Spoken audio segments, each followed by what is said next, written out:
पाठ 8 मुखिया का न्याय। एक गांव में सविता नाम की एक बुढ़िया रहती थी। उसे बकरी पालने का बहुत शौक था। एक बार वह एक मेले में गई। वहां उसने एक सुंदर बकरी देखी।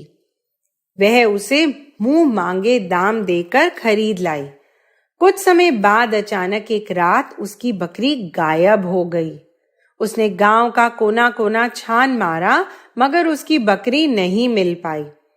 अब वह बुढ़िया परेशान होने लगी। उसने अपने मन में सोचा, क्यों न आसपास के गांव में बकरी को ढूंढा जाए। यह सोचकर बुढ़िया गांव में बकरी ढूंढने के लिए निकल पड़ी। गांव में पहुंचकर लोगों से बकरी के बारे में पूछती फिरती। आखिरकार उसकी मेहनत सफल हुई। एक गांव के चरवाहे के पास उसे अपनी बकरी दिखाई दे रही थी। वह चरवाहे के पास गई और उससे अपनी बकरी मांगी, लेकिन चरवाहे ने बकरी देने से साफ इनकार कर दिया और बोला, यह बकरी तो मेरी है, इसे मैं भला आपको कैसे दे सकता हूँ। मामला गांव के मुखिया के पास पहुंचा।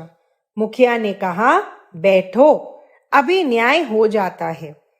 उसने बकरी की आंखों पर पट्टी बंधवा दी। फिर चरवाहे से पूछा, तुम्हारी यह बकरी किस आंख से कानी है? यह प्रश्न सुनकर चरवाहे के होश उड़ गए। किसी तरह संभल कर उसने जवाब दिया, बाईं आंख से। झूठ, मुखिया ने डांटते हुए कहा। जी, गलती हो गई, मेरा मतलब है कि मेरी बकरी दाईं आंख से कानी है। मुखिया ने बकरी की आंखों पर बंधी पट्टी हटवा दी। सबने देखा कि बकरी की दोनों आंखें बिल्कुल सही हैं। चरवाहे की चोरी पकड़ी गई और बुढ़िया को उसकी सुंदर बकरी वापस मिल गई।